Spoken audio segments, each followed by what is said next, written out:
সবচেয়ে বেশি ভালোবাসেন, মহব্বত করেন আমাদেরকে আমাদের রব। কে ভালোবাসে আমাদেরকে? আল্লাহ ছাড়া আসলে ভালোটা বাসেই বাকে। আমরা যে পবিত্র সম্পর্কের কথাও বললাম, এই যে স্বামী স্ত্রীর সম্পর্ক, স্বামী স্ত্রীর মধ্যে মহব্বত, পবিত্র সম্পর্ক, এটা হালাল বৈধ, আল্লাহ পাক বৈধতা দিয়েছেন, কারণ আমাদের প্রবৃত্তির চাহিদা আছে। এই চাহিদা পূরণের জন্য আল্লাহ পাক আমাদেরকে হালালভাবে বিয়ে করতে বলেছেন। সমাজ বিয়েটাকে কঠিন করে ফেললো আর জেনাটাকে সহজ করে ফেললো। বিয়ে কঠিন হয়ে গেল, এরা এখন বিয়ে করতে পারবে না চাইলে। 21 বছর না 20 বছর বয়স হলে সে বিয়ে করতে পারবে না। 20 বছর একটা ছেলে আগামীকাল এই তথাকথিত ভালোবাসা দিবস পালন করতে পারবে, জেনা করতে পারবে। কেউ বলার কিছু নাই, কেউ বলার নাই, কেউ দেখার নাই, চলছে মানে এভাবেই চলছে। সমুদ্রের পানিতে ভেসে গেছি আমরা। একটা মেয়ের বয়স 17 বছর, সে কালকে জেনা করবে। অগণিত মেয়ে কালকে 17 বছরের মেয়ে জেনা করতে পারে, আল্লাহ হেফাজত করুন। কিন্তু এ এখন বিয়ে করতে পারবে না। বিয়ে করতে গেলে সমস্যা। তাহলে চিন্তা করেন, পয়সার এক পিঠ যদি আপনি দেখান, অপর পিঠ দেখতে হবে। এক পিঠে যদি এই সমস্যা হয়, অপর পিঠে কী পড়তে সেটা দেখতে হবে, আমাকে বুঝতে হবে।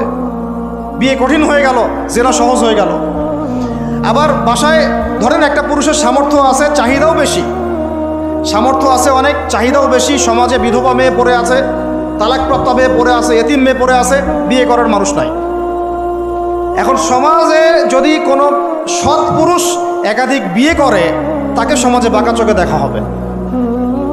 কিন্তু এই পুরুষে যদি বিয়ে না করে বাইরে আরো 10টা মেয়ের সাথে অকাম কুকাম করে, তাকে কিচ্ছু বলা হবে না।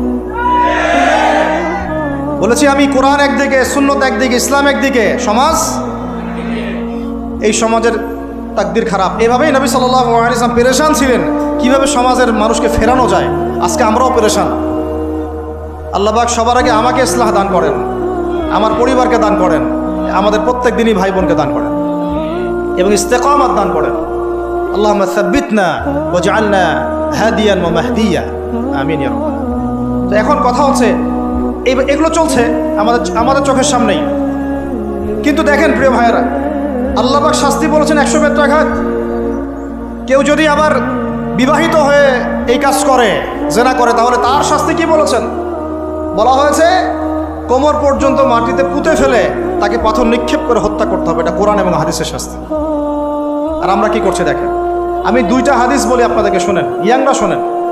এই 2টা হাদিস আজকে ভুলবেন না। আলোচনা অনেক লম্বা হচ্ছে তো অনেক কিছু ভুলে যেতে পারে, এই 2টা হাদিস ভুলেন না। একটা হচ্ছে 3 জন ব্যক্তি একবার একটা গুহায় আটকা পড়ছে।